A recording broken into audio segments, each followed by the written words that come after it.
शुद्ध बीज पोटी शुद्ध बीज पोटी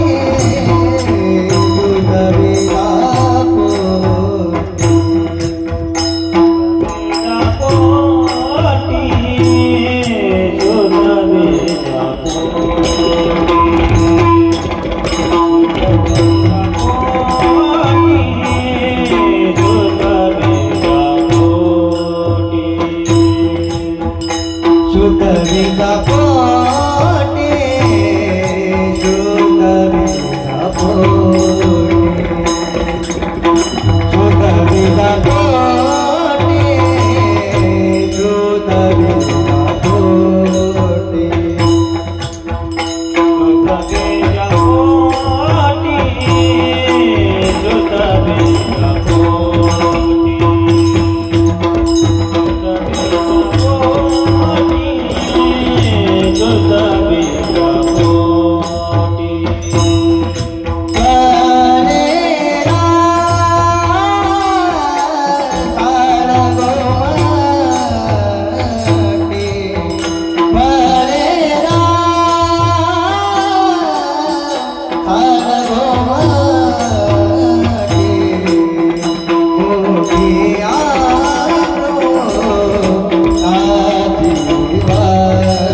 कोटी शुद्ध भिजा पोटी फळे रसाळ गोमटी मुखी अमृताची वाणी देह देवाचे कारणी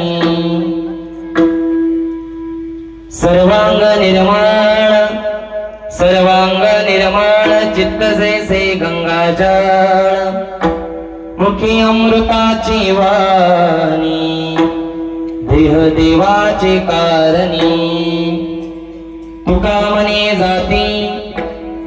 मने जाते ताप दर्शने विश्रांती मुखी अमृताची वाणी देह देवाचे कारणी विठ्ठला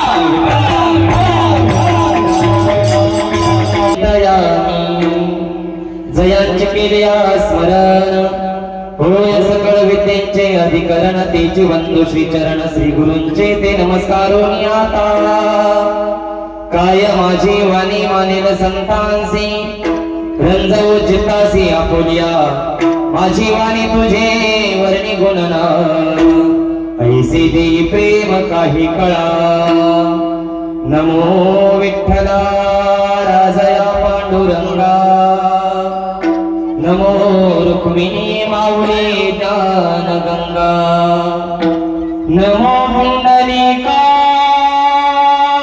नमो चंद्रभागा नमस्कार माझा रुक्मिणी पांडुरंगा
दुसरे चरण संतांच्या त्यांच्या कृपादाने कथेचा विस्तारू बाबाजी सद्गुरु दास तुका जय जय श्री राधारमण जय जय नवद किशोर जय गोपी चित्त चोर प्रभु जय जय माखन चोर वंशी विभूषित करा नवनीर राभा पीतांबरा दरुण बिंब फला दरोष्टा पूर्णेन्दु सुंदर मुखात अरविंद नेत्रात कृष्णात परं किमपि तत्त्वमहं न जानी मनोजव मारुततुल्य वेगं जितेन्द्रियं बुद्धिमतां वरिष्ठं वातात्मजं वानरयूथमुख्यं श्रीरामदूतं शरणं प्रपद्ये भजे व्रजे कमण्डनं समस्त पाप खण्डनं सभक्तचित्तरञ्जनं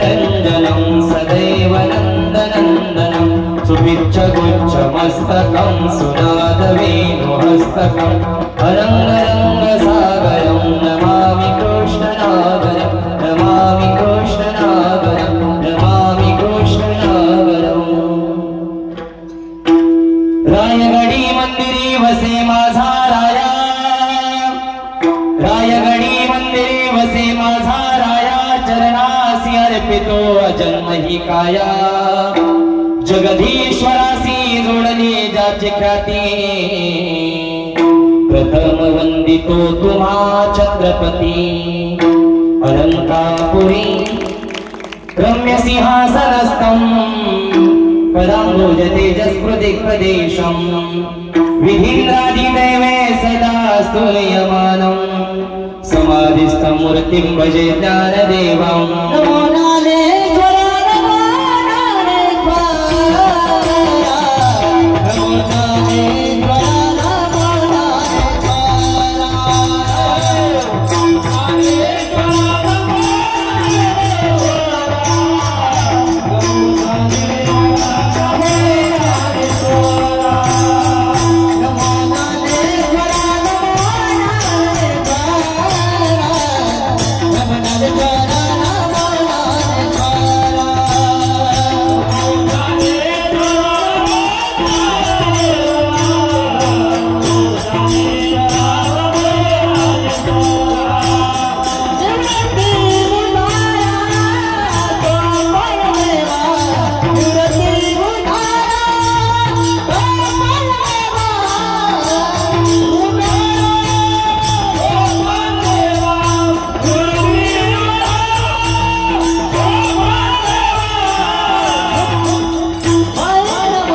नमो ज्ञानेश्वरा करुणाकरा दयाळा तुमचा अनुग्रह लाधलो पावन झालो चराचरी मी कळा कुसरी काहीच देणे बोलतो वचने अति भाविका एका जनार्दनी तुमचा दास त्याची आस पुरवावी मी कळा कुसरी काहीच नेणे बोलतो वचने अति भाविका विठ्ठल विठ्ठल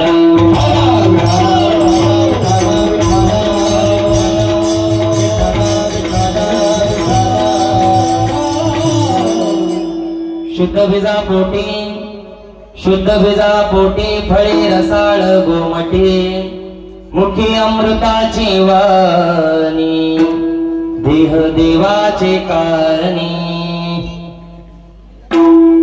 आजच्या पवित्र कीर्तनाकरिता जो अभंग निवडलाय घेतलाय वारकरी संप्रदायाच्या कळसस्थानी विराजमान असणारे अखिलकोट ब्रह्मांड नायक भगवान पांडुरंग परमात्म्याचे लाडके लढीवाळ वयाच्या 16व्या वर्षी हिंदवी स्वराज्याची शपथ घेणारे छत्रपती शिवाजी राजे यांचे धर्मगुरु जगाचा संसार सुखाचा व्हावा म्हणून स्वतःच्या संसाराची राखणमोडी करणारे देहूचे सुप्रसिद्ध साधू जगद्गुरु तुकोबराय यांचा 4 चरणाचा बहुतेकांच्या परिचयाचा उत्कृष्ट असा अभंग आज मी कीर्तन रूपी सेवेकरिता निवडलेला आहे आणि महाराज या अभंगामध्ये परमार्थाचा कार्यकारण भाव संबंध प्रतिपादन करतात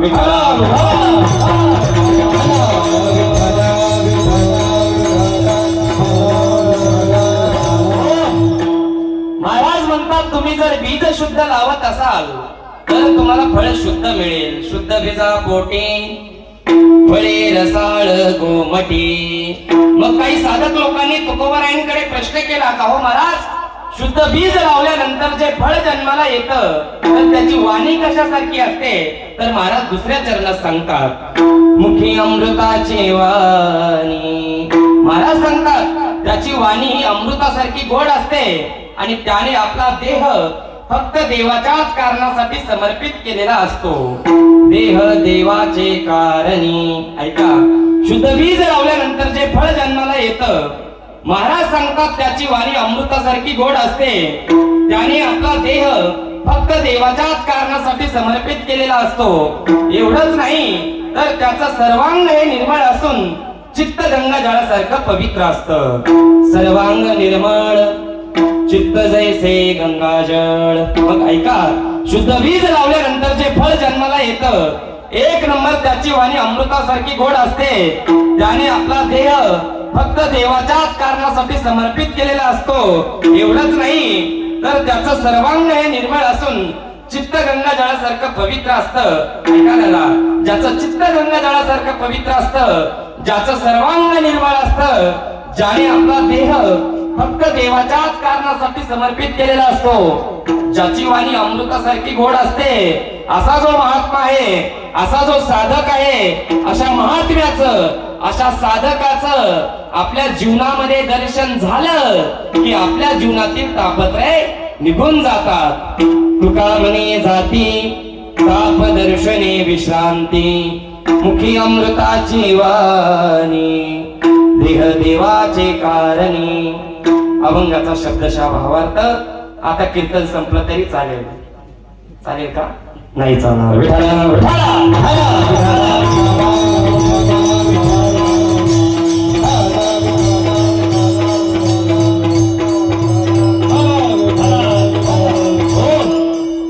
सेवेला सुरुवात करण्यापूर्वी दीर्घसा परिहार द्यायचा. तो म्हणजे असा, रोज मी अल्पसा म्हणत असतो बरं का बाबा. अल्पसा का? ज्या ठिकाणी दोनच माईक असतात, एक कीर्तनकाराला आणि एक गाणाराला, त्या ठिकाणी अल्पसा परिहार असतो. आणि ज्या ठिकाणी माईक सुटुळीला बांधलेला असतो महाराज, त्या ठिकाणी परिहारच नसतो. पण आज या ठिकाणी भव्य दिव्य स्वरूपाचं निवेदन तुम्ही सर्व गावकरी मंडळींनी केलं. या सप्ताहाच्या कार्यकर्ते मंडळीसाठी एकदा सर्वांनी जोरदार टाळ्या वाजवा बघा. अतिशय उत्कृष्ट नियोजन महाराज. आणि माझा आवाज तुमच्यापर्यंत पोहोचण्याचं साधन ज्यांची माईक सिस्टम आहे ना महाराज, त्यांच्यासाठी एकदा जोरदार टाळ्या वाजवा बघा. अतिशय उत्कृष्ट बरं का दादा. धन्यवाद बरं. पुण्यभूमी पावन क्षेत्र आपलं हे नागुलगाव गाव. या गावामध्ये भगवंताच्या कृपेने, साधू संतांच्या आशीर्वादाने चालत असलेला अखंड हरिनाम सप्ताह. आणि या सप्ताहातील तिसऱ्या दिवसाची सेवा माझ्यासारख्या पामराकडे आलेली बरं का. या ठिकाणी सर्व माझ्यापेक्षा श्रेष्ठ मंडळी आहेत. वयाने सुद्धा मोठे आहेत आणि ज्ञानाने सुद्धा मोठे असतील. तुमच्या समोर माझ्यासारख्या पामराने काय कीर्तन करावं? एखाद्या भरलेल्या सोन्याच्या ताटामध्ये जशी नरोटी ठेवावी, तशी आज माझी सेवा आहे. तुम्हाला काहीतरी ज्ञान सांगावं, काहीतरी उपदेश करावा, एवढाही मी ज्ञानी नाहीये. परंतु एकालाही 2 तास इथून उठू देणार नाही, एवढाही काही अज्ञानी नाही.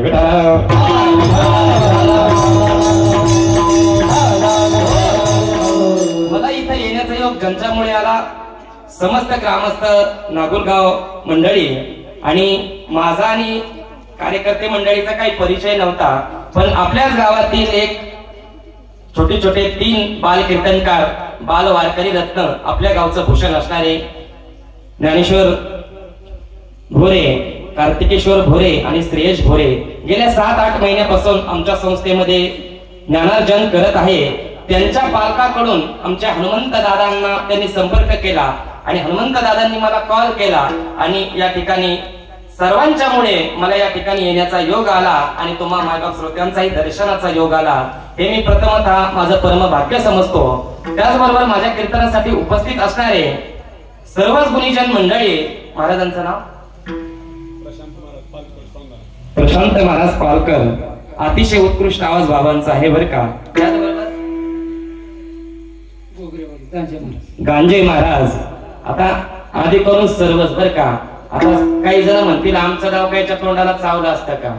तशातला काही प्रकार नाही. सर्वांचेच नाव घ्यायला मी काय तुमची बायको नाही.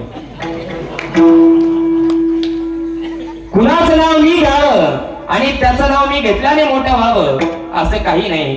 नाभीसे को सिंहस्य, सिंहाचा कधी राज्याभिषेक करावा लागत नाही की हा जंगलचा राजा आहे. तो त्याच्या कर्तृत्वाने राजा होत असतो बघा. करून दिलेली ओळख माणूस जीवनामध्ये कधीतरी विसरत असतो. ऐका दादा, करून दिलेली ओळख माणूस जीवनामध्ये कधीतरी विसरत असतो, पण कार्यातून झालेली ओळख माणूस जीवनभर विसरत नसतो. म्हणून कार्य केलं छत्रपती शिवाजी महाराजाने. ऐका, कार्य केलं छत्रपती शिवाजी महाराजाने. 33 कोटी देवाच्या अब्जावधी मंदिर आहेत, 33 कोटी देवाच्या अब्जावधी मंदिर आहेत, पण ज्यांचं एकही मंदिर नसताना ज्यांनी सर्वांच्या हृदयात मंदिर केलं तो राजा म्हणजे छत्रपती शिवाजी महाराज आहे. म्हणून दादांनो, कर्म चांगलं करा, मेल्यानंतर आपलं काही शिल्लक राहत नाही. म्हणून आमच्या मंडळीची कार्यातून ओळख झालेली आहे. म्हणून सर्वांच्या चरणी विनम्र अभिवादन करतो आणि सेवेला सुरुवात करतो. मस्तक हे पायावरी, मस्तक हे पायावरी,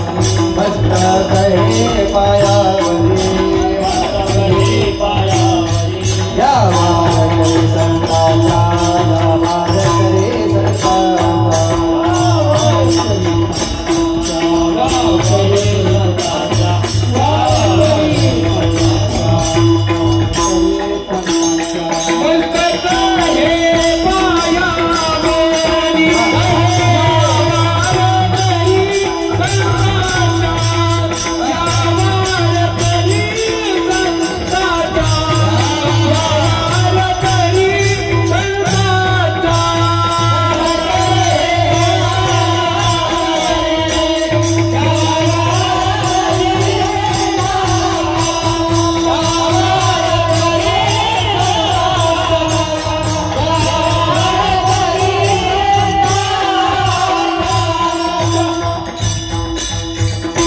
मस्तक हे पायावरी, या वारकरी संतांच्या.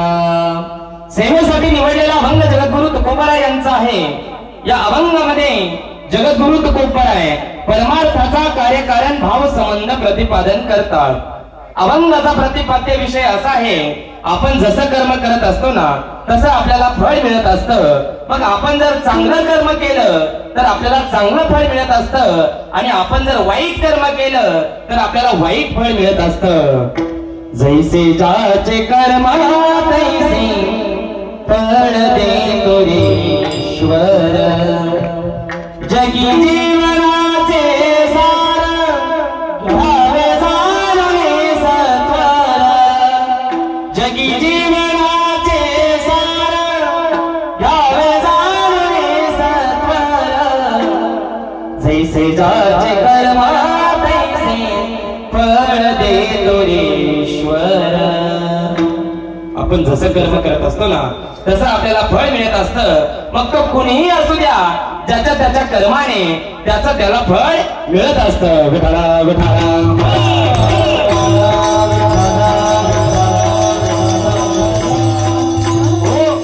तुम्ही म्हणाल का हो महाराज, कर्म फक्त माणसालाच भोगावं लागतं का?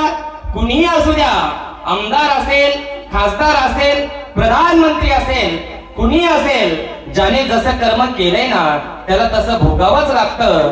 तुमच्या लक्षात येण्याकरता एक सुंदर उदाहरण तुम्हाला सांगून जाईल बघा. लक्ष देऊन ऐका, फार गोड आहे बरं का, फक्त विक्षेप कोणी करू नका, फार गोड आहे.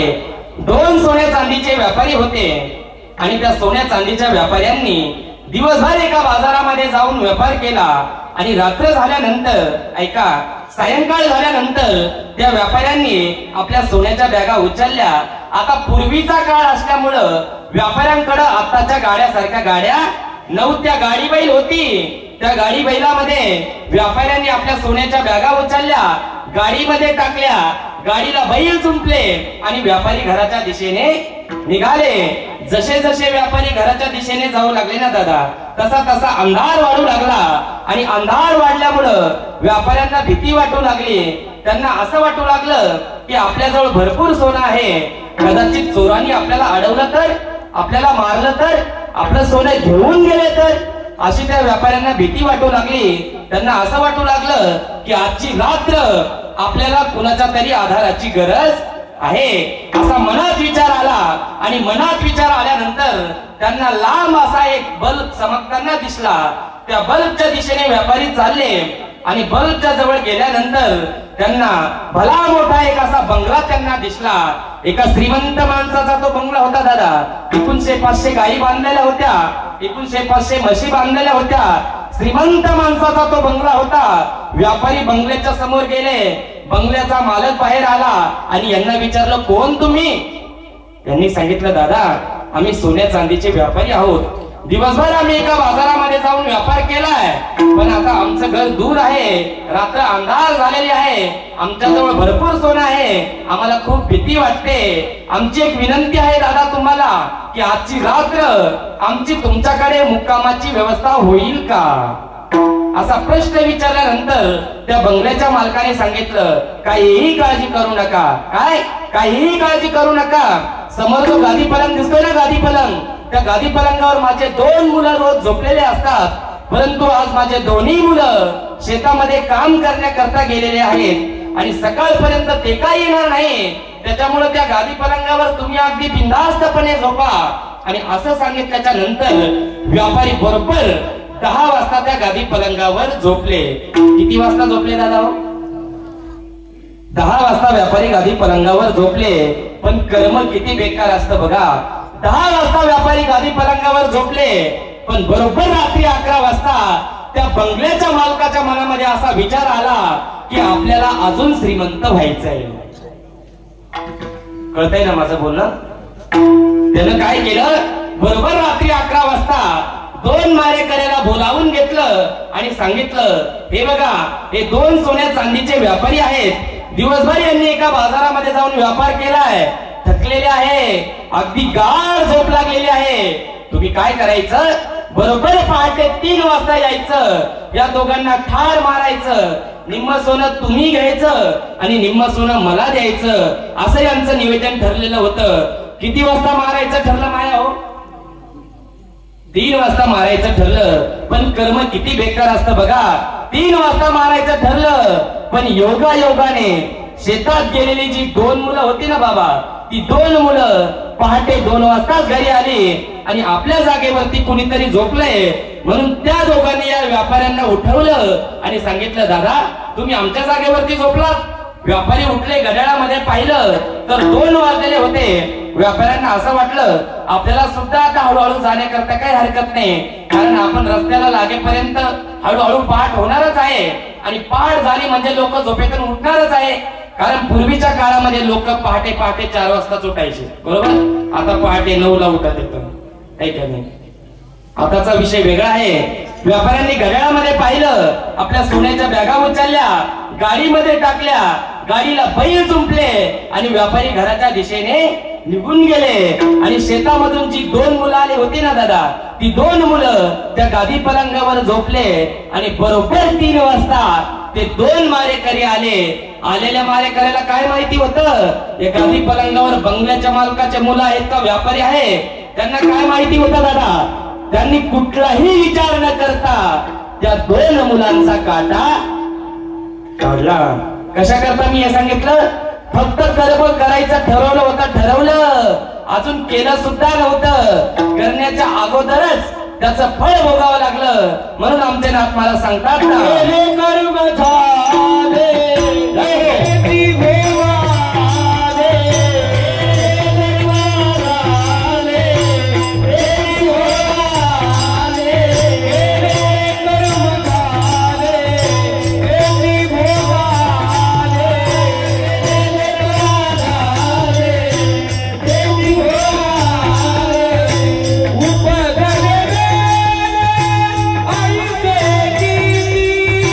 आई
साथे साथ पाहिजे ना, अशी पाहिजे बरं का, नाही तर या साथीपेक्षा चिकनगुन्याची साथ बरी.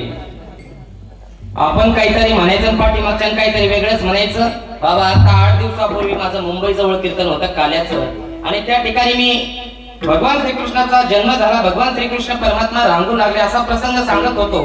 आणि मग मी सहज प्रमाण म्हटलं बघा, रंगणी रांगत गुलगुला बोलत. पाठीमागचे काय म्हणायला लागले, रंगणी रांगत गंगोला बोलत. तर काय करावं म्हटलं, एखादा ऐकायला नसेल आलं, मी दुसरं प्रमाण म्हटलं बाबा शपथ गवळणीचं, जाऊ दे रे मला, जाऊ दे रे मला. पाठीमागचे माझ्याकडे बोट करून म्हणायला लागले, जाऊ दे रे याला. आणि आमच्या महाराज मंडळींना माहितीये, आपल्या भागाचा सोडा, तुम्ही पुणे जिल्ह्यामध्ये जर गेलात ना तर स्पेशल भजने ठेवले असतात. स्पेशल हरिपाठाचे वेगळे, भजनाचे वेगळे, कीर्तनाचे वेगळे आणि काकड्याचे वेगळे. मग काकड्याला का असा माल मिळत असतो का? काकड्याचा माल म्हणजे बलवलेल्या गाड्या आहे का नाही. एका गावामध्ये काकड्यासाठी असे 4-5 म्हातारे ठेवले होते. त्या गावाचा असा नियम होता बाबा की जे म्हातारे काकड्याला उठतील त्यांना चहा द्यायचा, बाकीच्याला चहा द्यायचा. आणि तुम्हाला माहित आहे म्हाताऱ्या माणसाला जेवण नसलं तरी चालतं, पण चहा मात्र अगोदर लागतो. पण एक दिवस काय झालं, त्या ठिकाणी असं चहाचं पातेलं ठेवलं होतं, त्याला आंधन आलं होतं. त्यातील 4 जण असे उठले आणि एक माझ्यासारखा आळशी होता, तो झोपूनच राहिला. आता या 4 जणांना पंचायत पडली, 1000 काकड्यात आला नाही तर याला दिवसभर चहा भेटणार नाही. मग आता यांना तर उठून जाता येईना. त्याच्यातला एक जण लय हुशार होता बघा, त्यानं अभंगात तो म्हणला, कर अभंगातच सांगायला सुरुवात. त्यानं अभंगातच सांगायला सुरुवात केली बघा. उठा सकळ जन चाला ठेवले अंधन, घ्या लवकर तोंड धुन नाहीतर जाईल संपून. मथर गोदाडी सेत काकड्या येऊन बसलं. विठाला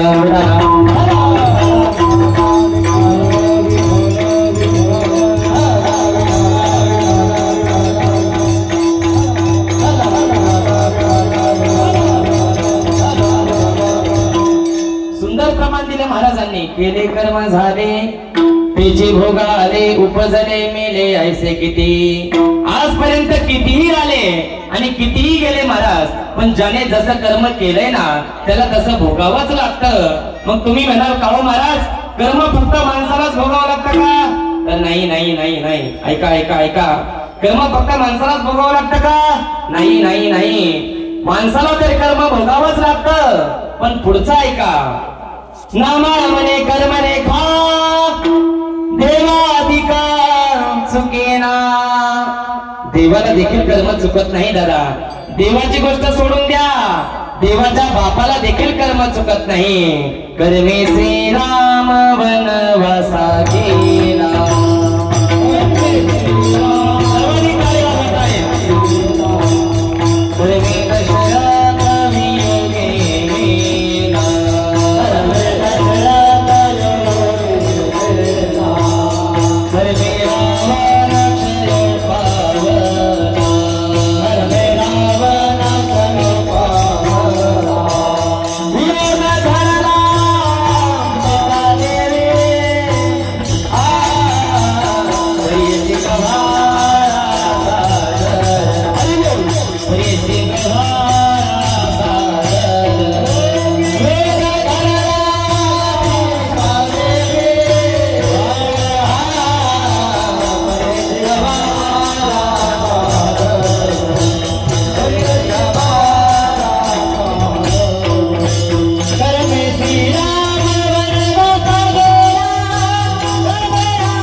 कर्मे श्रीराम वनवासा गेला, कर्मे दशरथ वियोगे मेला.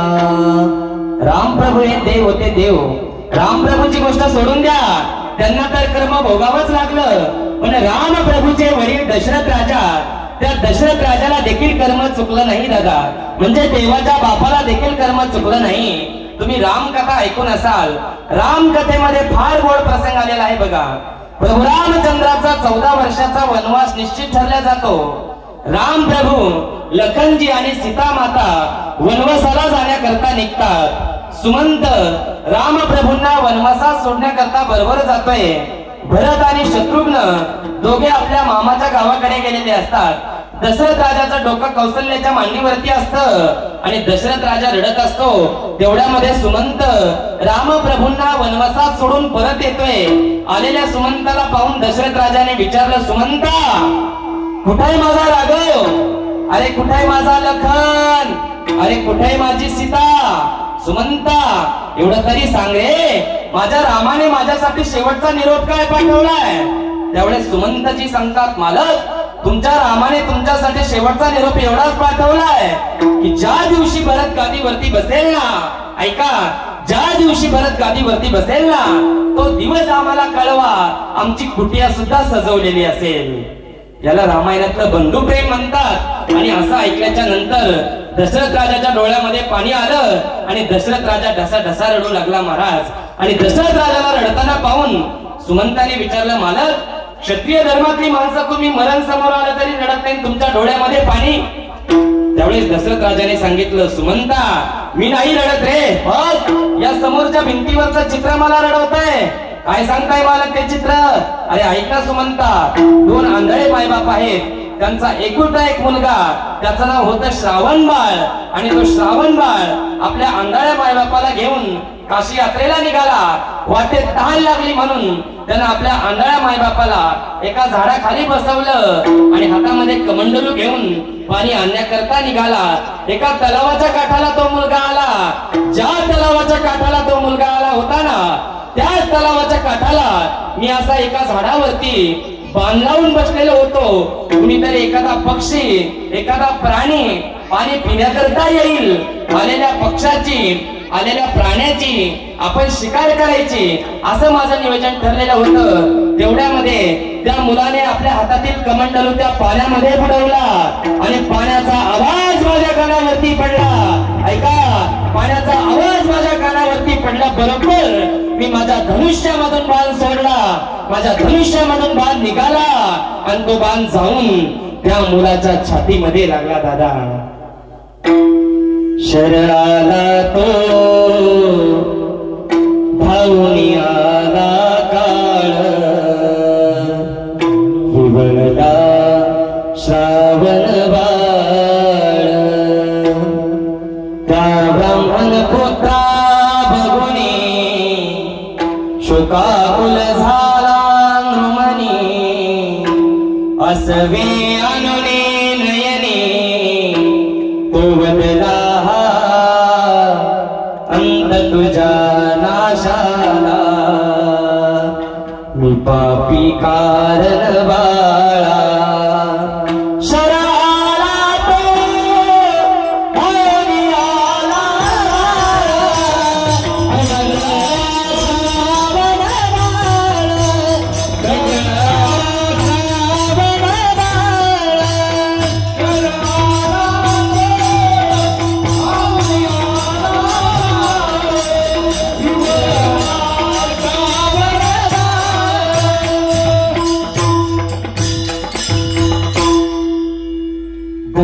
सुमंताला सांगतोय, अरे सुमंता माझ्या बाण त्या मुलाच्या छातीमध्ये लागल्यानंतर तो मुलगा ओरडला आणि त्याच्या आवाजाने मी चालत चालत त्याच्याजवळ गेलो आणि त्याला विचारलं तुझं नाव काय? तर त्यानेच मला विचारलं तुझं नाव काय? त्यावेळेस मी त्याला सांगितलं माझं नाव दशरथ राजा आहे. नाव ऐकून होता राजा तुझं, पण ऐक राजा, आज तुझ्या बाणामुळे मी मरण पावतोय, पण माझी एक शेवटची विनंती आहे राजा. त्या झाडाखाली माझे 2 आंधळे मायबाप बसलेले आहेत, या कमंडलीमध्ये पाणी घे, माझ्या आंधळ्या मायबापाला पाणी घेऊन जा आणि त्यांना एकदा पाणी पाज, एवढी माझी शेवटची विनंती आहे. दशरथ राजाने कमंडलू मध्ये पाणी घेतलं आणि चालत चालत त्या आंधळ्या मायबापाच्या दिशेने चालू लागला आणि दशरथ राजाच्या पावलाचा आवाज त्या आंधळ्या मायबापाच्या कानावर पडताच ते विचारत होते, श्रावणा किती वेळ लावलास रे तू विनय करता? एवढा वेळ कुठं बसला होतास? त्यावेळेस दशरथ राजाला नाविलाजाने सांगावं लागलं की मी तुमचा श्रावण बाळ नाही, तर माझं नाव दशरथ राजा आहे. मग आमचा श्रावण कुठे? तर तुमचा मुलगा माझ्या हातून मरण पावलाय. ऐका, तुमचा मुलगा माझ्या हातून मरण पावलाय. असं ऐकल्याबरोबर त्या आंधळ्या मायबापांनी दशरथ राजाला शाप दिला होता. काय शाप दिला होता? म्हातारपणाचा एकुलता एक आधार तू आमचा संपवलास. म्हातारपणाचा एकुलता एक आधार तू आमचा संपवलास. जसं आमच्या म्हातारपणाला आमचा मुलगा आमच्या जवळ नाही ना, तसं तुझ्या अंतकाळीच्या वेळेला तुझ्या जवळ तुझा एकही मुलगा नसणार. तुझे पुत्र दशरथा, तुझे पुत्र दशरथा, तुझे पुत्र दशरथा, तुझे पुत्र हे अंतकाळी एकल होता, अंतकाळी एकल होता, तुझे पुत्र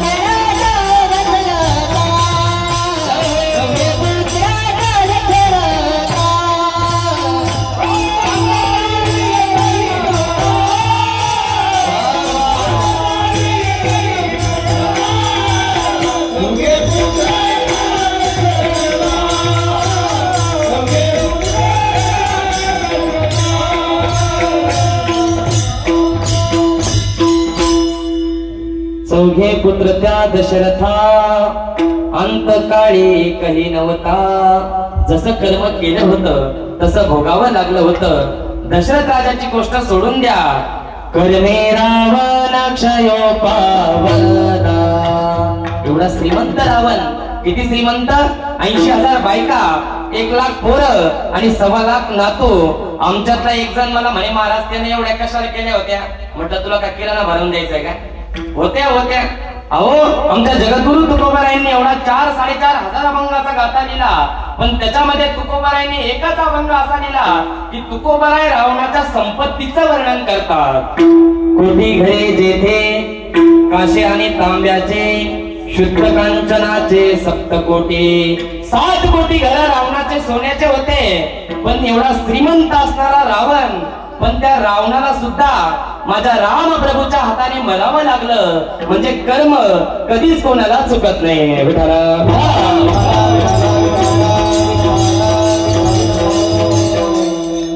कर्मे रावण क्षयो पावला. आता महत्वाचं आहे का? वियोग घडला सीता देवी, परीसे गव्हाळा सादर. ऐका ऐका, सध्याचा जमाना असा आहे बघा.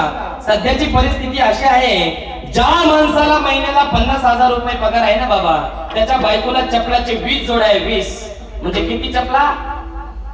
40 चपला. 40. आणि त्या चपला वेगवेगळ्या असतात बरं का. आता 4 दिवसापूर्वी माझं पुण्यामध्ये कीर्तन होतं आणि कीर्तन झाल्याच्या नंतर आम्ही त्या घरी असं जेवायला गेलो आणि जेवायला बसल्याच्या नंतर एक ताई आम्हाला चप्पल घालून वाढायला आल्या. मी म्हटलं, ताई तुमच्या पायामध्ये चप्पल आहे? म्हणे महाराज ती वाढायचीच आहे. म्हटलं किती का अशा? म्हणे भरपूर आहे. स्वयंपाकाची वेगळी, धुणं धुवायची वेगळी, बाहेर फिरायला जायची वेगळी, भांडे घासायची वेगळी, वाढायची वेगळी. म्हणलं हाणायची असली तर आनंद 2-2 हाणा. परिस्थिती खरी महाराज. ज्या माणसाला महिन्याला 50,000 रुपये पगार आहे ना दादा, त्याच्या बायकोला चप्पलाचे 20 जोड आहे. पण आता महत्वाचं आहे का, ती चप्पल घालण्याकरता कुणाला पाय द्यायचे आणि कुणाला नाही द्यायचे हे ज्याच्या हातामध्ये आहे ना बाबा, त्याच्या बायकोला बिगर चप्पलाचं 14 वर्ष वनवासाला जावं लागलं. वियोग घडला सीता देवी. जसं कर्म केलं होतं तसं भोगावं लागलं होतं. म्हणून आमचे तुकोबाराय सांगतात, तुम्हाला जर असं वाटत असेल आम्हाला चांगलं फळ मिळावं तर कर्म करत असताना शुद्ध कर्म करा. शुद्ध कर्म केलं की फळ चांगलंच मिळतं. अभंगाचं पहिलं चरण.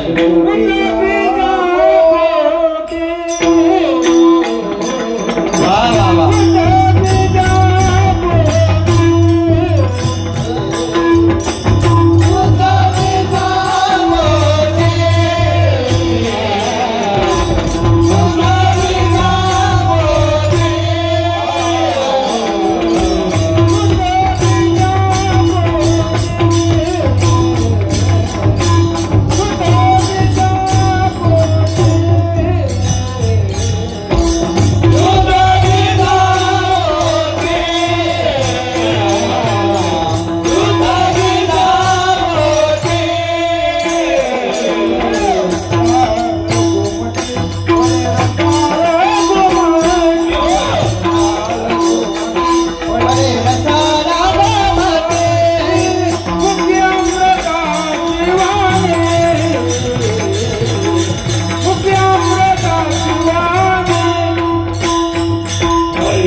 वा वा, टाळ्या वाजवा एकदा बाबांसाठी. बाबांकडे पाहिल्यावर कुणाला वाटत नाही बरं आपल्याला असं सांगता गाता यावं म्हणून.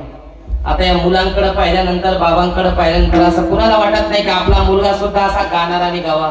प्रत्येक आई वडिलांना असं वाटत असतं की आपला मुलगा निघावा गाणारा, परंतु तो नेमका निघतो आणि पिणाऱ्याची कमी हालत असते का? पिणारे काही एवढे भानावर असतात का सांगा बरं. आमच्या गावामध्ये एक डॉक्टर होता, तो 24 तास दारू पिलेला राहायचा. तो 24 तास दारू पिलेला असल्यामुळं त्याच्या दवाखान्यामध्ये कोणीच पेशंट जात नव्हतं. परंतु एक दिवस काय झालं महाराज, आमच्या गावातल्या पाटलाचंच पोट दुखायला लागलं. म्हणजे आता पुढे जातात तालुक्याच्या ठिकाणी, चला म्हणले आपल्या गावातल्या डॉक्टरकडेच. आता या डॉक्टरकडे गेले महाराज. डॉक्टरने ते टेस्टोस्कोप घेतला, चेक केलं, असं झोपा तसं झोपा आणि सांगा म्हणे काय होतंय. पाटील म्हणे पोट दुखतंय, पोट दुखतंय, पोट दुखतंय म्हणे घ्या इंजेक्शन. आता या डॉक्टरचं इंजेक्शन देणं म्हणजे जशी जनावराला चोळून सुई मारतात तशातला या डॉक्टरचा प्रकार. पाटलाला वाटलं पोट दुखायचं काही का होईना, पण याच्या इंजेक्शनातून वाचलो म्हणजे बरं आहे. पण आश्चर्यचकित घटना अशी झाली, त्या डॉक्टरने पाटलाला इंजेक्शन दिलं, पण ते दिलेलं इंजेक्शन त्या पाटलाला कळलं सुद्धा नाही महाराज. पाटील तर आश्चर्यचकितच झाला. म्हणे डॉक्टर साहेब तुमचा हात पहिल्यापेक्षा खूप साफ झाला म्हणे. म्हणे कस काय? अहो म्हणे तुम्ही इंजेक्शन दिलेलं मला कळलं सुद्धा नाही. आता डॉक्टरनं दारूच्या नशेमध्ये कमरेत इंजेक्शन द्यायचं तर धोत्राच्या कंबरपट्ट्यातच दिलं होतं. असे पिणारे असतात बघा. म्हणून ती नशा काय करता, तुम्हाला नशा करायची ना तर ही नशा करा.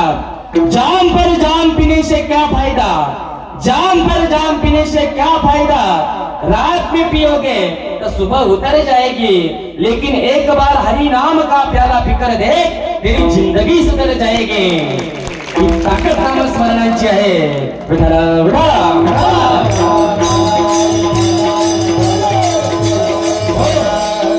अभंगाच्या प्रथम चरणामध्ये आपण प्रवेश केलाय. आपण जसं कर्म करत असतो तसं आपल्याला फळ मिळत असतं. या विषयावर मी बोलत होतो. तुमची जर अपेक्षा असेल आम्हाला चांगलं फळ मिळावं तर कर्म करत असताना शुद्ध कर्म करा. शुद्ध बीजा पोटी फळे रसाळ गोमटी. कुणाच्याही पोटी कोण जन्माला यायला रिकामा नाही महाराज. चांगली मुलं जन्माला येण्याकरता माय बापाचं तप लागत असते. कुणाच्याही पोटी कोण जन्माला येत नाही. कधीतरी आपल्या मनाला असा प्रश्न विचारा की आळंदीचे माऊली ज्ञानोबाराय हे रुक्मिणी आईसाहेबांच्याच पोटी का जन्माला आले. देहूचे जगद्गुरु तुकोबाराय कनकाई मातेच्याच पोटी का जन्माला आले. बजरंगबली हनुमंतराय अंजनी मातेच्याच पोटी का जन्माला आले. आणि छत्रपती शिवाजी महाराज जिजाऊ मासाहेबांच्याच पोटी का जन्माला आले. कधीतरी आपण आपल्या मनाला असा प्रश्न विचारला पाहिजे. बजरंगबली हनुमंतराय उगाच अवताराला नाही आले महाराज. 12 वर्ष अंजनी मातेनं तप केलं आणि मग त्या आईच्या तपासाठी हनुमंतरायांना अवतार घ्यावा लागला. तपासाठी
जोरदार टाळी.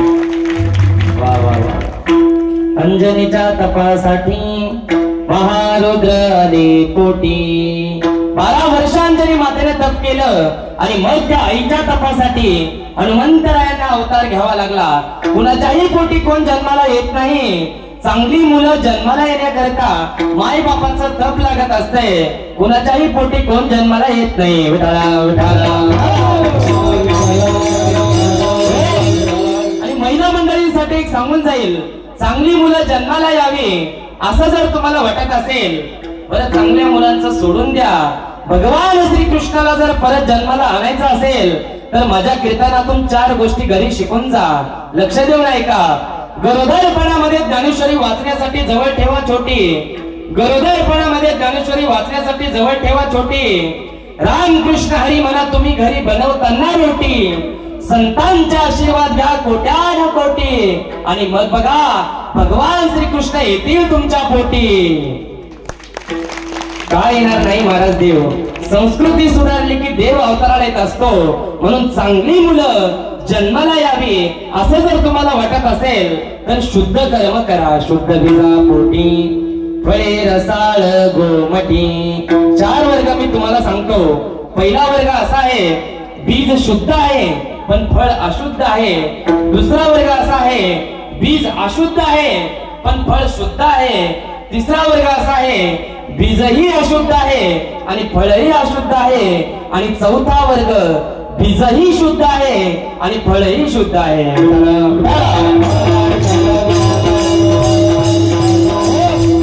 दुसरा वर्ग असा आहे, बीज अशुद्ध आहे पण फळ शुद्ध आहे. हिरण्यकश्यप रूपी बीज आहे आणि भक्त प्रल्हाद फळ आहे. त्या हिरण्यकश्यपूला असं वाटायचं महाराज की माझ्या नगरीमध्ये कोणी देवाचं नाव घेऊ नये. पण ते हिरण्यकश्यपूच्या पोटी नारायण नारायण श्रीमन नारायण नारायण नारायण. त्या हिरण्यकश्यपूला असं वाटायचं की माझ्या नगरीमध्ये कोणी देवाचं भजन करू नये. पण त्या हिरण्यकश्यपूचा स्वतःचा मुलगा नारायण नारायण भजन करत होता. बीज अशुद्ध होतं पण फळ शुद्ध जन्माला आलेलं होतं.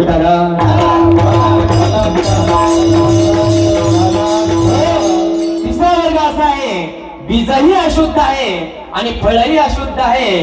धृतराष्ट्र रूपी बीज आहे आणि दुर्योधन रूपी फळ आहे. आणि चौथा वर्ग, बीजही शुद्ध आहे आणि फळही शुद्ध आहे. जिजाऊ माँसाहेब रूपी बीज आहे आणि छत्रपती शिवाजी महाराज फळ आहे.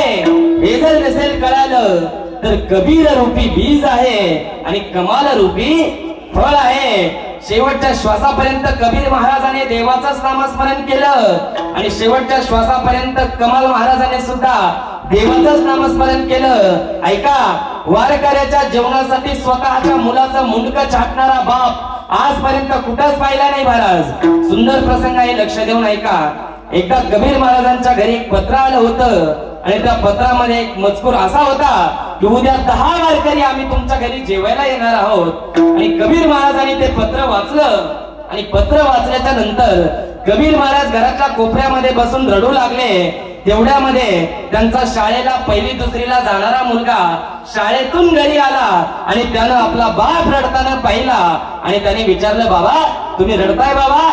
संसाराची काळजी करू नये म्हणतात ना वारकऱ्यांना बाबा, आणि तुम्ही रडताय? त्यावेळेस कबीर महाराजांनी सांगितलं, बाळा संसारासाठी नाही रडत रे, मग पत्र आलंय वारकऱ्याचं पत्र. उद्या 10 वारकरी आपल्या घरी जेवायला येणार आहे आणि 4 दिवस झाले आपली चूल पेटलेली नाही, घरामध्ये धान्याचा कण शिल्लक नाही. त्यावेळेस कमाल महाराज सांगतात, बाबा त्याच्यानं रडायचं कशाला? आपल्या घराच्या समोरच वाण्याचं दुकान आहे, त्या वाण्याच्या दुकानामधून आपण उधार सामान भरू आणि वारकरी जेवू घालू. त्यावेळेस कबीर महाराज सांगतात, बाळा तो दुकानदार आपल्याला आता उधार सामान देणार नाही. का बाबा? त्याची पहिलीच उधारी आपल्याकडे बाकी आहे, त्याच्यामुळे तो आपल्याला सामान देणार नाही. काळजी करू नका बाबा, तुम्ही रडू नका बाबा. त्यांना जर नाही ना सामान दिला बाबा तर आता आपण चोरी करू पण वारकरी जेवू घालू. पोरग बोलताय महाराज, देव जोडे तरी करावा धर्म. आणि बाप लेकाचं चोरी करायचं नियोजन ठरलं. घराच्या समोरच वाण्याचं दुकान होतं. रात्रीच्या वेळी कबीर महाराज आणि कमाल महाराज त्या वाण्याच्या दुकानामध्ये चोरी करण्याकरता गेले. जेवढं साहित्य लागतंय ना दादा, तेवढं साहित्य एका जोडीमध्ये घेतलं जातं आणि कबीर महाराज असे पुढे चालतात आणि कमाल महाराज असे मागे चालतात. तेवढ्यामध्ये त्या दुकानदाराला जाग येते आणि तो दुकानदार कमाल महाराजांचे पाय धरून ओढतो. त्यावेळेस कमाल महाराज आवाज देतात, बाबा ओ बाबा, या दुकानदाराने मला पकडलंय बघा बाबा. कदाचित ह्याने जर मला ओळखलं तर उद्या हा सगळ्या गावाला सांगेल. कबीर महाराज दिवसा भजन करतात आणि रात्रीच्या चोऱ्या करतात. एक काम करा बाबा, त्या दरवाजाच्या पाठीमागे तलवार आहे, ती तलवार घ्या आणि त्या तलवारीनं माझं मुंडकं छाटून टाका. मुंडकं घरी घेऊन जा आणि धड इथंच राहू द्या. कबीर महाराजांनी मागचा पुढचा विचार न करता त्या दरवाजाच्या पाठीमागून तलवार घेतली आणि स्वतःच्या मुलाचं मुंडकं छाटून टाकलं महाराज. कमालाने शिर खंडोनी आपोले, कमालाने शिर खंडोनी आपोले, संत मानवने दिनी लोके, संत मानवने संत मानवने. शेवटच्या श्वासापर्यंत कबीर महाराजांनी देवाचंच नामस्मरण केलं आणि शेवटच्या श्वासापर्यंत कमाल महाराजांनी सुद्धा देवाचंच नामस्मरण केलं. ऐका, वारकऱ्याच्या जेवणासाठी कमाल महाराजांनी स्वतःचा प्राण दिला. याचा अर्थ असा आहे, बीज शुद्ध होतं म्हणून फळ सुद्धा शुद्ध जन्माला आलेलं होतं. शुद्ध बीजा पोटी फळे रसाळ गोमटे. मग काही साधक लोकांनी तुकोबारायांकडे प्रश्न केला, का हो महाराज, शुद्ध बीज लावल्यानंतर जे फळ जन्माला येतं तर त्याची वाणी कशासारखी असते? अमृताची वाणी, मुखी अमृताची वाणी, मुखी अमृताची वाणी,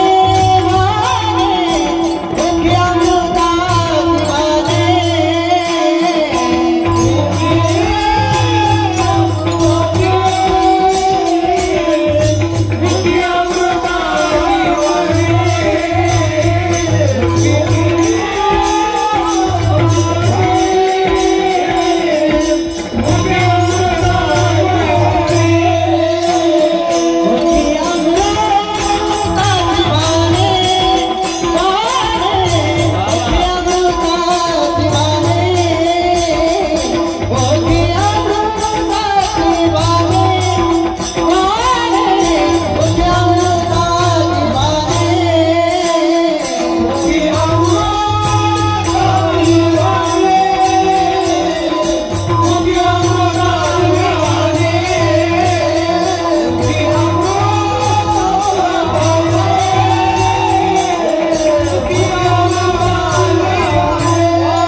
दुसऱ्या चरणामध्ये तुकोबाराय सांगतात शुद्ध कर्म केल्यानंतर फळही शुद्ध मिळतं आणि शुद्ध कर्म केल्यानंतर त्याची वाणी कशासारखी असते तर महाराज सांगतात मुखी अमृताचे वाणी.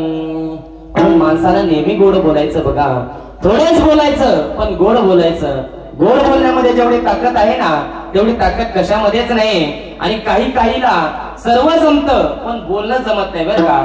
याच बोलण्याने जग आपलंच करता येतं आणि याच बोलण्याने जग आपल्यापासून दूर सुद्धा जातं महाराज. म्हणून काहीला बोलण्याचं तारतम्य नसतं बघा. एका बाईचा नवरा आजारी पडला आणि ती त्याला घेऊन दवाखान्यामध्ये गेले आणि दवाखान्यामध्ये डॉक्टरने चेक केलं आणि सांगितलं हे बघा तुम्ही काय करायचं फक्त 3 गोष्टी लक्षात ठेवा, तुम्हाला काहीच होणार नाही. तुम्ही काय करायचं वेळेवर जेवायचं, वेळेवर गोळ्या औषध घ्यायचं आणि वेळेवर झोपायचं. आता त्या बाईनं दम धरवला बाबा, त्या बाईनं तिथंच सुरू केलं. हा मी पण यांना हेच सांगते वेळेवर जेवायचं, वेळेवर झोपायचं, नाही तर असे डॉक्टरच्या मड्यावर आणून पैसे घालावे लागते. आता तिथं बोलायचं होतं का. म्हणून बोलणं कसं असावं तर आमच्या माऊलीत ज्ञानोबा सांगतात साचा आणि मवाळ मी तुले आणि रसाळ शब्द जैसे कल्लोळ अमृताचे. गोड बोलण्यामध्ये जेवढी ताकद आहे ना मधुरावानी होती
ताकद आहे ना महाराज तेवढी ताकद कशामध्येच नाही. आणि तुम्हाला एक सांगू देवाला जिंकायचं म्हटलं की माणसाच्या अंतःकरणामध्ये शुद्ध भाव लागत असतो.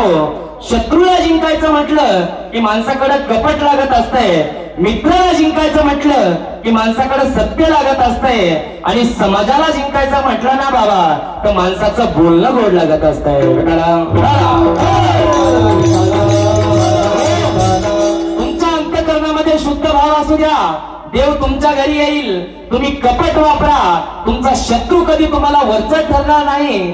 तुम्ही सत्य वापरा, तुमचा मित्र कधी तुमच्यापासून दूर जाणार नाही. आणि तुमचं बोलणं गोड असू द्या, अख्खं जग तुमच्या प्रेमात पडल्याशिवाय राहणार नाही.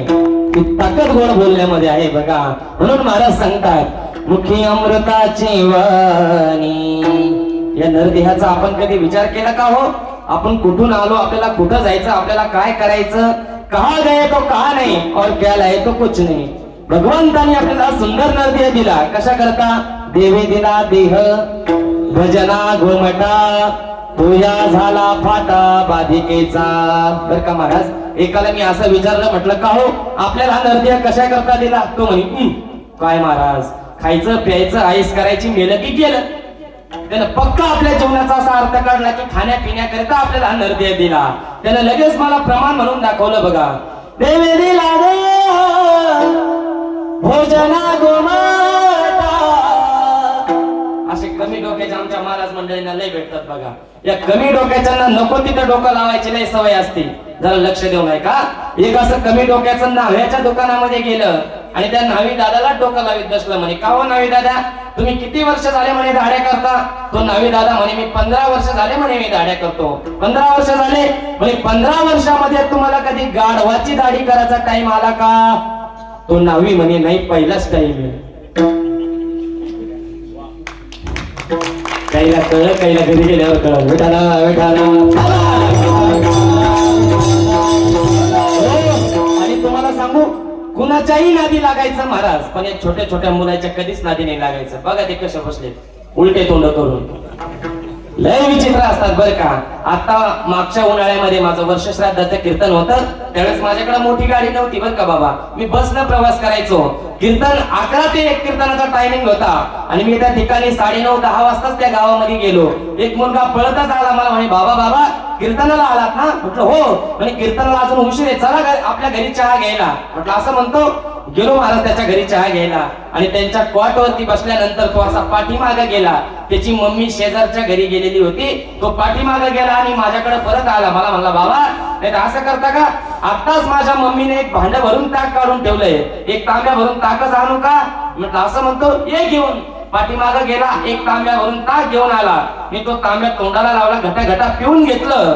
पण त्या ठिकाणी उष्णता खूप झालेली होती. मला आणखीन एक तांब्या ताक पिण्याची इच्छा झाली महाराज. मी म्हटलं का रे बाळ्या अजून एक तांब्या भरून ताक भेटेल का? तो म्हणे हो बाबा. लगेच पाठीमागा गेला, दुसरा तांब्या भरून घेऊन आला. पण तो तांब्या पीत असताना मला काळजी वाटायला लागली. म्हटलं आपण 2 तांबे ताक या बाळ्याकडून घेतले, याला जर याची मम्मी बोलली तर? मी म्हटलं का रे बाळ्या तू 2 तांबे ताक मला दिलं, तुला तुझी मम्मी बोलणार नाही का? तो म्हणे महाराज कशी बोलल? म्हटलं कस काय? म्हणे त्याच्यात उंदीर गेलेला होता. एवढा राग आला महाराज. रागाच्या भरामध्ये तो तांब्या धरला आणि फाडकन असा दगडावरती आपटावला. तो ओरडतच गेला मम्मी महाराजांना आपल्याला संडासला न्यायचा तांब्या फोडला. इतके विचित्र असतात बघा. म्हणून भगवंतानी आपल्याला हा नरदेह दिला. कशा करता? देवे दिला देह भजना गोमटा. कारण भगवंताचं नामच एवढं श्रेष्ठ आहे महाराज. अमृता होनी गोड नाम तुझे देवा, पण मन माझे केशवा काबान घे. मन घेऊ देत नाही ना महाराज. अमृत है हरिनाम जगत में, अमृत है हरिनाम जगत में, इसे छोड़ विषय विष पीना क्या, हरिनाम नहीं तो जीना क्या. बोलिए हरिनाम नहीं तो जीना क्या. काल सदा अपने रस डोले, ना जाने कब सिर चढ़ बोले, हरि का नाम जपो निश्वासर, अब इसमें साल महीना क्या, हरि नाम नहीं तो जीना क्या, हरि नाम नहीं तो जीना क्या. हरिनाम नसेल तर नाही तरी गेला जन्म वाया, नाही तरी काय थोडी श्वान शुकरे बापोडी, किंवा याच देही घडे देवाचे भजन आणि कहे ज्ञान नाही कोठे. म्हणून भगवंतांनी आपल्याला सुंदर नरदेह दिला. हा नरदेह आपल्याला प्राप्त झाल्याच्या नंतर हा नरदेह आपण देवाच्याच कारणासाठी समर्पित करायचा. देह देवाचे कारणी. मग ऐका, शुद्ध बीज लावल्यानंतर जे फळ जन्माला येतं, महाराज सांगतात त्याची वाणी अमृतासारखी गोड असते. त्याने आपला देह फक्त देवाच्याच कारणासाठी समर्पित केलेला असतो. एवढंच नाही तर त्याचं सर्वांग निर्मळ असून चित्त कसं असतं? सर्वांग निर्मळ, सर्वांग निर्मळ.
जोरदार काही दादांसाठी एकदा वा वा सर्वांग निर्मळ चित्त जैसे गंगाजळ म्हणून माणसाचं अंतःकरण निर्मळ असलं पाहिजे बघा माणूस वरून किती सुंदर आहे याला किंमत नाही माणूस आतून किती सुंदर आहे याला किंमत आहे माणूस आतून किती सुंदर आहे यालाही किंमत नाही तो कसा मेला कसा जीवन जगला जिवंतपणी कसा जगला याला फार किंमत आहे बघा तो 100 वर्ष जगला आणि नुसती दारूच पेला याला काय किंमत आहे का नाही महाराज 35 वर्ष जीवन जगू द्या पण जीवन जगल्यानंतर आपली कीर्ती शिल्लक राहत असते आमच्या माऊली ज्ञानोबारायांना जाऊन 700 ते 750 वर्ष पूर्ण झाले तरी सुद्धा त्यांचा समाधी सोहळा तुम्ही आम्ही मोठ्या थाटामाटाने साजरा करतो का राहिल्या त्या कीर्ती जगा माझी तुम्हाला एक सांगू ज्याला कुणाचा सारा नसतो ना बाबा त्याला आमच्या माऊलींचा सारा असतो बघा म्हणून म्हणतात ना बेसहारों को सहारा तेरे आलंदी में है माऊली अद्भुत नजारा तेरे आलंदी में है झांकियां तेरे भवन की कर रहे सबा देवगन आ गया वैकुंठ सारा तेरे आलंदी में है माऊली अद्भुत नजारा तेरे आलंदी में है अब कहाँ जाऊं माऊली तेरे दर को छोड़कर मेरे जीवन का सहारा तेरे आलंदी में माऊली अद्भुत नजारा तेरे आलंदी में ही ताकद आमच्या माऊली ज्ञानोबारायांची आहे ज्याला कुणाचा सारा नसतो त्याला आमच्या माऊलींचा सारा असतो बघा आळंदीमध्ये गेल्यानंतर आमचे हे छोटे छोटे मुलं बघा आळंदीमध्ये गेल्यानंतर काय असतात महाराज इकडे काही लोक काय म्हणतात चला गावाकडे काही शिकत नाही म्हणून जाऊ द्या आळंदीला असे मुलं येतात महाराज पण त्यांचं मस्तक माऊली ज्ञानोबारायांच्या चरणाला समाधीला लागतं आणि ते जीवनामध्ये असे खूप मोठे होतात की या समाजामध्ये या विश्वामध्ये एक नामांकित होऊन गाजतात ही ताकद फक्त आमच्या माऊली ज्ञानोबारायांची आहे म्हणून छत्रपती शिवाजी महाराजांना जाऊन 350 वर्ष पूर्ण झाले पण तरी सुद्धा त्यांची शिवजयंती तुम्ही आम्ही मोठ्या थाटामाटाने साजरी करतो का राहिल्या त्या कीर्ती जगा माझी काय ताकद होती माझ्या राजांच्या नावामध्ये 2 मिनिटांमध्ये तुम्हाला सांगून जाईल लक्ष देऊन ऐका एका कर्मवीर भाऊराव पाटलांनी साताऱ्याला गोरगरीब मुलांसाठी शाळा बांधण्याचं काम चालू केलं होतं शाळेचं बांधकाम पूर्ण व्हावं म्हणून मुष्टिपंड योजना चालू केली होती मुष्टिपंड योजना म्हणजे मुठमुठ धान्य जमा करायचं 1-1 रुपये जमा करायचा आणि शाळेचं बांधकाम पूर्ण करायचं ही बातमी सांगलीच्या एका शावकाराला कळाली सांगलीच्या शावकाराने कर्मवीर भाऊराव पाटलांना बोलावणं पाठवलं आणि सांगितलं पाटील गोरगरीब मुलांसाठी शाळा बांधताय खूप चांगलं काम करताय पण असा 1-1 रुपये जमा करून मुठमुठ धान्य जमा करून कधी शाळेचं बांधकाम पूर्ण होणार हा बँकेचा कोरा चेक घ्या या चेकवर तुम्हाला लागल तेवढी रक्कम या चेकवरती टाका कमी पडली तर अजून या आणि माझ्याकडून घेऊन जा परंतु माझी अशी एक आट आहे बोला ना काय आट आहे त्यावेळेस त्या शावकाराने सांगितलं पाटील तुम्ही शाळेला दिलेलं छत्रपतींचं नाव बदला आणि त्या जागी माझ्या बापाचं नाव लावा त्याच क्षणी कर्मवीर भाऊराव पाटलांनी तो बँकेचा कोरा चेक त्या शावकाराच्या थोबाडावर फेकला आणि सांगितलं शावकार हा कर्मवीर भाऊराव पाटील रोज 100 घरी फिरत असेल उद्यापासून 1000 घरी फिरेल मुठमुठ धान्य जमा करेल 1-1 रुपये जमा करेल पण शाळेचं बांधकाम पूर्ण करेल आणि शावकार एक गोष्ट नीट कान उघडे ठेवून ऐका वेळ आली ना हा कर्मवीर भाऊराव पाटील स्वतःच्या बापाचं नाव बदलेल पण शाळेला दिलेलं छत्रपतींचं नाव बदलणार नाही ही ताकद माझ्या राजांच्या नावामध्ये आहे बघा म्हणून असा राजा एकच महाराष्ट्राच्या मातीमध्ये जन्माला आला बघा म्हणून म्हणतात ना एकच राजा इथे जन्मला शिवनेरी किल्ल्यावर एकच राजा इथे जन्मला शिवनेरी किल्ल्यावर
माझ्या देवाचं नाव गाजते गडकिल्ल्याच्या गगनावर माझ्या राजाचं नाव गाजते गडकिल्ल्याच्या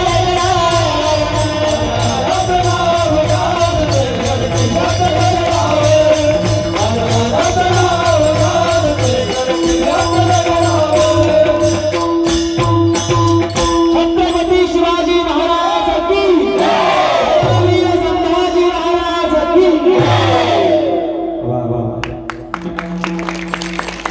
म्हणून आपली कीर्ती शिल्लक राहिली पाहिजे बघा.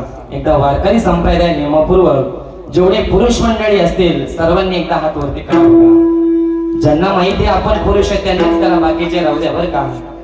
पाठीमागचे का गरजावई काय केले सर्वांनी राहू द्या. मग आता चहा पिऊन येतो एकदा मोठ्या प्रेमाने भजन करा.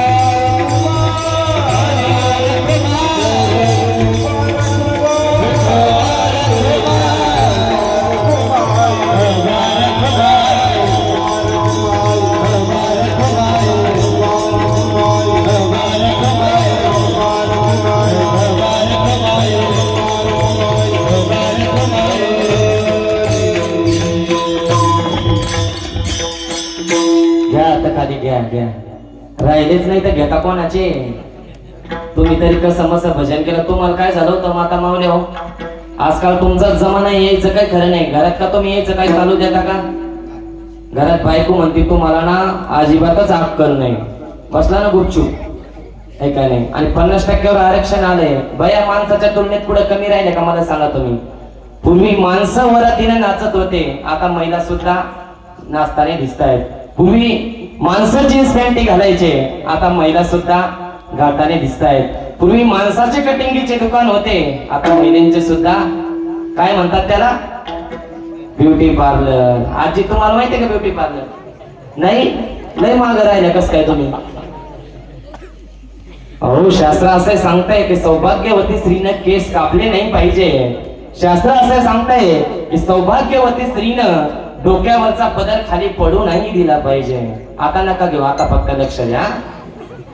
अहो आतापर्यंत राष्ट्रपती तुमच्याच पार्टीच्या होत्या, बरोबर? राष्ट्रपती तुमच्याच पार्टीच्या होत्या, प्रतिभाताई पाटील.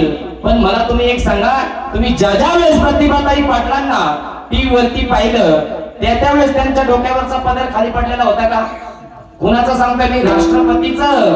आणि आपली अंगणवाडीची मास्तरीन जरी असली ना तरी पदराला इथं खिळा ठोकी ती खाली पदर, खाली लोटांगण, पाहून पटांगण, ग्राम स्वच्छता अभियान, आहे का नाही? मग करणार ना माझ्या पाठीमागं भजन? तुम्ही जर भजन केलं ते जर मला पटलं तर कीर्तन 5 मिनिटात सुटलं, नाही तर नक्कीच सकाळचं तांबडं फुटलं. करणार ना? हा. सोपान काका मुक्ताबाई, असा चिकनगुन्हे झाल्यासारखं नका ना म्हणू. या गल्लीत जर बाई भांडायला लागली तर त्या गल्लीतल्या बाया म्हणतात शांताबाईचे कोणाच्या कोण भांडायला लागले हो माय. भांडणाची का निमंत्रण पत्रिका द्यावं लागते का? चिमाजी गोमाजी कापसे यांच्या घरी 10:50 भांडणाचा कार्यक्रम आयोजित करण्यात आलेला आहे. तरी आपण सहकुटुंब सहपरिवार भांडणास उपस्थित राहावे, कळावे आपले भांडणाचार्य तुकाराम आग लावे. भांडणाची निमंत्रण पत्रिका द्यावं लागते का? नाही. मग भजनातच का कमी पडतात? करणार ना माझ्या पाठीमागे भजन? हा. नामदेव जनाबाई, वा वा वा, थोडं मोठ्याने. सोपान काका मुक्ताबाई, वा वा वा वा, नामदेव जनाबाई, वा वा वा वा, टाळी काही वाजत नाही. त्याला वाटलं ते भजनाचे तुमचं काम नाही भजन करणं. आता पुरुष मंडळ पहा आमचे कसे भजन करते. करणार ना तुम्ही? जर मी तुमच्या पार्टीचा आहे बरं का, माझी चव घालवायची ठेवायची तुमच्या हातात आहे. हा. हरी ज्ञानदेव तुकाराम, ज्ञानदेव तुकाराम.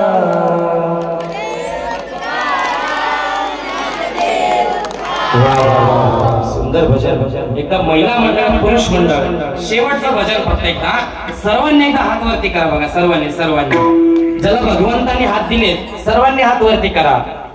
केले? हा. तुझे हरिनाम विठ्ठल पांडुरंगा,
शेती आठवलं का काही नाही ना? द्या मग माझ्या नावावर करून. कीर्तन कीर्तन म्हणजे काय? एकट्यानेच कमरेला रुमाल बांधायचा आणि फासोड्या उघड्या पडूस तर ओरडायचं. याला कीर्तन म्हणता येणार नाही. सर्वांनी एकत्रित येऊन नामाचा जयघोष करणं हे खरं कीर्तन आहे. नामसंकीर्तन साधन पै सोपे जळतील पापे जन्मांतरीचे. जन्मांतराचं पाप नाही होत ते फक्त कीर्तनाने किंवा हरि उच्चारणे. अनंत पाप राशी जातील लयाशी क्षणा मात्रे. एका क्षणामध्ये सर्व पाप नाही होत ते फक्त कीर्तनाने. म्हणून संत हे सर्वांगाने निर्मळ असतात. संतांचा एखादा असा अवयव आहे का तो अपवित्र आहे? हात असेल, कान असेल, नाक असेल, कुठलाही अवयव संतांचा अपवित्र नाहीये. पवित्र सोवळी एकतीच भूमंडळी. या भूमंडळामध्ये पवित्र सोळ जीवन जर कुणाचं असेल तर ते संतांचं जीवन आहे. म्हणून संत हे सर्वांगाने निर्मळ असतात. सर्वांग निर्मळ चित्त जैसे गंगाजळ. मग ऐका, शुद्ध बीज लावल्यानंतर जे फळ जन्माला येतं एक नंबर त्याची वाणी अमृतासारखी गोड असते. त्याने आपला देह फक्त देवाच्याच कारणासाठी समर्पित केलेला असतो. एवढंच नाही तर त्याचं सर्वांग निर्मळ असून चित्त गंगा जळासारखं पवित्र असतं. ऐका दादा, ज्याचं चित्त गंगा जळासारखं पवित्र असतं, ज्याचं सर्वांग निर्मळ असतं, ज्याने आपला देह फक्त देवाच्याच कारणासाठी समर्पित केलेला असतो, ज्याची वाणी अमृतासारखी गोड असते, असा जो महात्मा आहे, असा जो साधक आहे, अशा महात्म्याचं, अशा साधकाचं आपल्या जीवनामध्ये दर्शन झालं की आपल्या जीवनातील तापत्रय निघून जातात. शेवटचं चरण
Hare